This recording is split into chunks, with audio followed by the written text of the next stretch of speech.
Coba deh, bayangin sebuah bangunan sekolah yang sederhana ya, yang dari tahun 70-an gitu. Terus, sekarang bayangin sekolah itu memenangkan hadiah Nobel. Kedengarannya mustahil banget kan? Tapi ini adalah kisah nyata. Kisah tentang gimana sebuah program yang mungkin udah banyak dilupakan di Indonesia, ternyata berhasil mengubah jutaan hidup dan bahkan meraih salah satu penghargaan paling tinggi di dunia. Mungkin pertanyaan ini kedengaran aneh ya. Tapi ini bukan kiasan loh. Ini beneran misteri yang bakal kita pecahin bareng-bareng. Gimana caranya sebuah kebijakan pembangunan dari puluhan tahun yang lalu bisa punya dampak yang sebegitu besarnya? Sampai diakui sama Komite Nobel?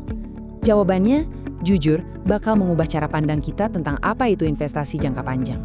Oke, jadi cerita kita ini dimulainya agak unik. Kita nggak langsung loncat ke masa lalu, tapi justru dari sebuah pengumuman yang cukup mengejutkan yang belum lama ini terjadi. Kita mundur sedikit ke tahun 2019. Waktu itu, dunia akademik lagi heboh sama pengumuman hadiah Nobel Ekonomi.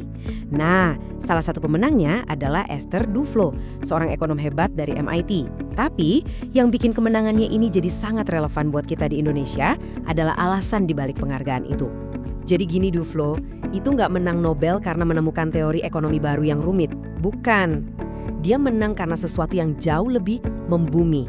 Dia berhasil membuktikan, pakai data yang super kuat dan gak bisa dibantah, betapa suksesnya sebuah program pendidikan raksasa yang pernah ada di Indonesia, yang mungkin udah banyak orang lupakan. Nah, untuk benar-benar paham penemuan Duflo ini, kita harus mundur jauh ke belakang. Kita kembali ke Indonesia di awal tahun 70-an, ke sebuah masa di mana ada dilema besar yang dihadapi oleh presiden saat itu. Jadi, waktu itu Indonesia bisa dibilang lagi ketiban rezeki nomplok. Harga minyak dunia meroket dan alhasil kas negara jadi penuh banget.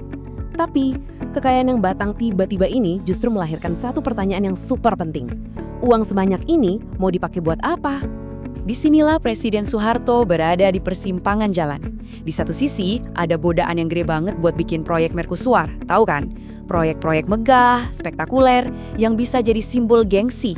Di sisi lain, ada pilihan yang kelihatannya jauh lebih sederhana, lebih membumi, tapi punya potensi mengubah masa depan bangsa, yaitu membangun ribuan sekolah sampai ke pelosok-pelosok. Dan di momen inilah sebuah titik balik terjadi. Ternyata yang dipilih adalah jalan yang gak glamor sama sekali.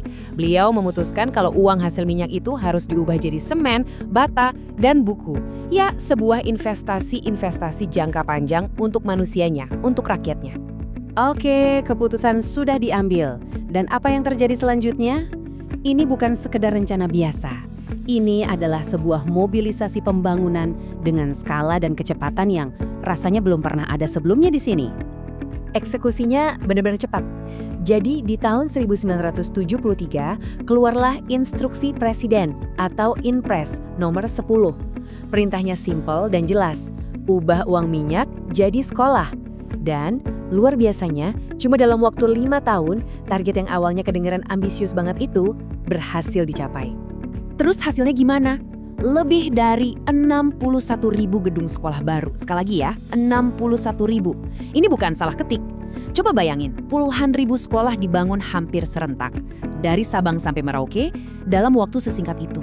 Skalanya itu benar-benar masif, logistiknya aja udah kebayangkan rumitnya kayak apa waktu itu. Tapi ini bukan cuma soal jumlah loh. Di balik angka yang fantastis itu ada sebuah filosofi yang kuat banget. Membangun dari pinggiran. Jadi tujuannya itu bukan buat bikin kota makin megah, tapi justru buat memastikan anak seorang petani di desa yang jauh di sana punya kesempatan yang sama persis kayak anak-anak di kota besar. Ini soal keadilan akses. Visinya waktu itu tuh jelas banget. Buat pemerintah saat itu, sekolah-sekolah ini bukan cuma tumpukan bata dan semen. Mereka ngelihatnya sebagai pabrik masa depan. Keren ya istilahnya. Jadi ini adalah tempat di mana generasi baru Indonesia itu dicetak, dibekali ilmu pengetahuan supaya nanti bisa ikut membangun bangsa. Nah, sekarang kita lompat lagi ke masa kini. Gimana ceritanya program raksasa ini bisa nyambung ke hadiah Nobel puluhan tahun kemudian? Jawabannya ternyata tersembunyi di dalam data. Disinilah jeniusnya penelitian Esther Duflo. Dia sadar kalau program ini secara nggak sengaja menciptakan sebuah eksperimen alami yang skalanya raksasa. Jadi, timnya pakai data sensus selama puluhan tahun buat melacak jutaan orang. Terus mereka bandingin dua kelompok. Satu, anak-anak yang tumbuh di daerah yang dapat banyak sekolah baru itu, 2, anak-anak di daerah yang dapatnya lebih sedikit. Dan hasilnya benar-benar mencengangkan dan gak bisa dibantah lagi. Ternyata, anak-anak yang waktu kecilnya bisa sekolah di SD Inpres itu, pas mereka dewasa, upah mereka jauh lebih tinggi. Investasi yang kelihatannya sederhana puluhan tahun lalu itu terbukti secara ilmiah berhasil memutus rantai kemiskinan untuk jutaan keluarga di Indonesia. Luar biasa. Nah, lihat deh grafik ini. Ini kayak rangkuman dari semua penemuan itu. Lihat aja perbedaan antara dua batang ini. Batang yang tinggi itu nunjukin upah lulusan SD Inpres, sementara yang lebih rendah itu rekan-rekan mereka. Kelihatan kan bedanya?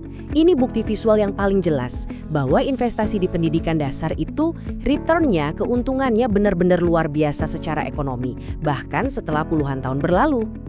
Jadi, apa pelajaran terbesar yang bisa kita ambil dari cerita ini?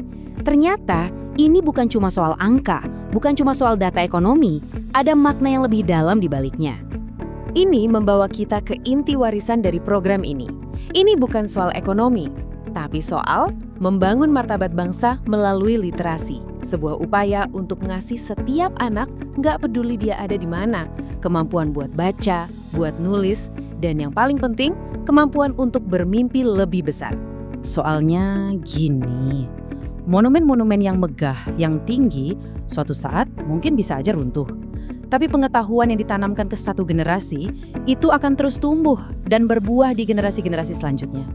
Itulah warisan yang sebenarnya dari puluhan ribu sekolah sederhana ini. Kisah SD Inpres ini seolah memberikan satu jawaban yang sangat kuat kan? Dan pada akhirnya ini ninggalin kita semua dengan sebuah bahan renungan. Di tengah banyak banget pilihan yang kita hadapi hari ini, kira-kira kita lagi sibuk membangun monumen yang suatu saat akan runtuh? Atau kita lagi sibuk menanam pohon pengetahuan untuk generasi yang akan datang?